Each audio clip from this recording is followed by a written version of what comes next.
Alright, I haven't done a video in or in a long time. I'll be putting more back to the basics up, so a lot more Bible studies. I'm just going to do a bunch back to back, uploading tonight. That will be up about 5 or 6 lessons by James Melton. Just for people that, there's a lot of stuff going on in my life right now. Just be praying for me if you could too, and all that. But let's get to what I want to get to. I'm doing a review on the new Pitt Minion. That's what I'm going to call it. Or I'm just going to call it the Pitt Minion, or Mignon. I don't know how they pronounce it, but I'm going to call it the Pitt. This is a very small Bible. This is an older one. I'm going to show you the new one that I'm going to review today. Just a quick review. It's a very small Bible, so I took this to work quite often, just because it's a piece of junk. This is Cambridge's old one that they come out with years ago, and it was just somebody had given it to me. You know, I was thankful. That was nice of them, right? But it's a piece of junk. I'll just be honest with you. I mean, Cambridge did a horrible job on the older one. And that happens. I mean, that happens with any publisher. So, you know, they had a bad run, okay? As you see, it's falling apart, and I barely even used it. I mean, I had it in my pocket, take it to work, but when I was working, doing tile and stuff like that. But usually I take it out, leave it in the car, and, you know, take it, read it, you know, when I could, if I had enough time. But I didn't use it much, so I mean, this is normal wear and tear. Not even normal wear and tear. That thing just tore pretty simple. This old one was verse by verse, which is the standard for most King James Bibles. You know, you got your cross references. There's no maps or anything in the old one. But it was literally just a piece of junk. It was a horrible binding, and that happens. I'm not gonna say much more about it. Junk, okay? Good. I mean, it's King James Bible. The Bible's not junk, but you know what I'm saying. The binding was junk. But then they came out with this one. This was given to me. I don't even have the box to it. It was given to me. Oh goodness, I think it was when I was in Amarillo, Texas, and so I got this. This is the new Pitt, and this is in goat skin, black goat skin. I believe you can read that. Let me see if I can get it to focus. You got goat skin leather. The liner's kind of thick, which is really good because, you know, if you knew the old Cambridge Bibles, if this will focus, the old Cambridge Bibles would split right there, and you just have a text block hanging off the leather, and then next thing you know, you just had the text block. That's when they had some bad materials come in. I think everybody went to that stage with the Cambridge Bibles when they had the bad liners. Of course, they've improved those big time. So they do have the improved liner, good thick liner. What I'm impressed with is it just lays flat. It's very, very nice. I can go pretty much anywhere in the Bible and not have any problems with it laying flat. And what they've done is they've taken it, instead of just a verse-by-verse format, it's a paragraph, so it's really nice to read. It is a small print, but surprisingly easy on the eye, very legible, very, very consistent. On every page is the same darkness as far as the print. The cross-referencing system is great. I've used it, and just a little bit that I've had time with it, it's been really, really good. It does have the art gilding, so you got your people, if you don't know what that means, or if you've never had a Bible like that, that's where it's gold, and then underneath that gold they've put a red dye, so you see the red when you open it up. Kind of gives it a nice look. I don't know if it protects it any more or any less. Some people say it does. I've never noticed that. It is red letter, and it's very nice. It's a nice red. It's not pink, and it's very consistent also with all through this Bible. I'm very impressed with what Cambridge has done. One more thing, this does have maps, unlike the first run they did. Well, the last run they did, that Bible I just showed you, the junk over there.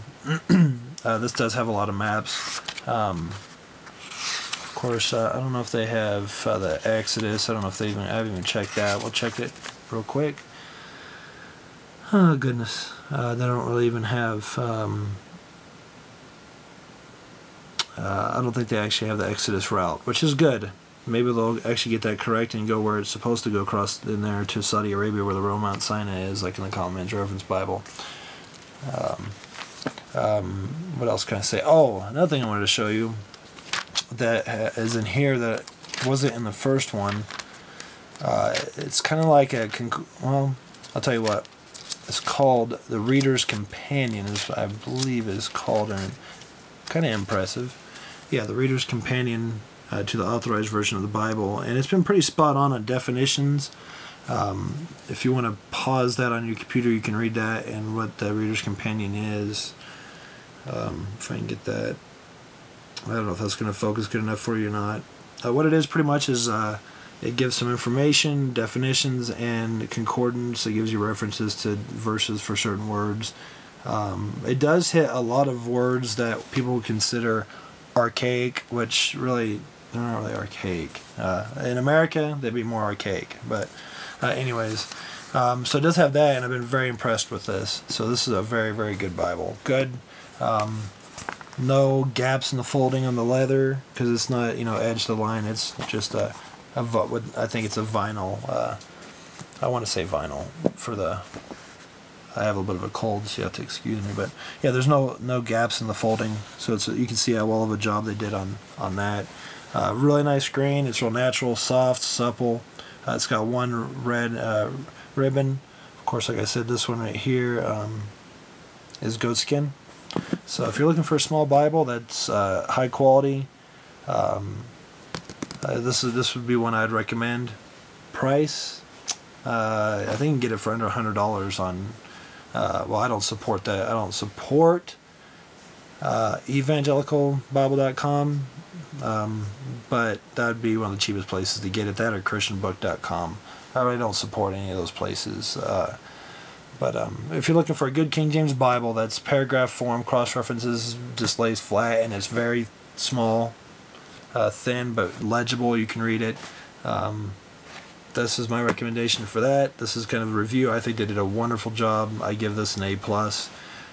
Cambridge is really good. They're just a hit and miss type thing. Before you ever buy a Cambridge Bible, especially off of eBay, look at the year. If it was made anywhere in the 90s, in the early 2000s, in that area, bad. Don't get it. If you're on eBay and you're just looking for something used, don't buy anything from Cambridge when they had the gold the box with Cambridge University on it. It just horrible liners. Everything else I've been coming out with, I think I did one in the wide margin. Great. That thing's been just holding great. I think they've surpassed, maybe not in the quality of the leather, but in everything else overall, they surpassed R.L. Allen. R.L. Allen, of course, I think has one of the worst text blocks. I've had too many problems with their text blocks where they fall apart. I will not even buy an R.L. Allen again, I don't think, unless they remedy that. I've had a text block fall apart and left with a wonderful piece of leather, because R.L. Allen does have the best leather. Local church has the best text blocks and really good leather. I think if R.L. Allen could do what Church Publishers does with their text blocks, R.L. Allen would be the premier Bible. But I would go with Church Publishers any day, or Cambridge. As far as Bibles overall, I definitely go with Church Publishers. They're just you can always get them rebound, and the text block outlasts any other publisher out there. And people that are honest and sincere know that. So, but I appreciate your time, and there's the review of the Cambridge Pitt Minion, or Mignon, however it's pronounced, not sure. It's a good Bible. Really nice leather, good text blocks, sewn very well, and it does lay flat pretty much anywhere you turn. And just the layout of it, especially when you get to the Psalms, then it goes verse by verse, which is nice. If it's quoting the Old Testament and the New Testament, it'll go verse by verse. It's a nice layout. I really like it. I haven't checked the text for any typos yet, which I will be doing that. If I see any, I'll put it in the comments or make a video. But I will be putting videos on YouTube again, so I'm back at it. So I'll see y'all here real soon. Y'all take care now. God bless.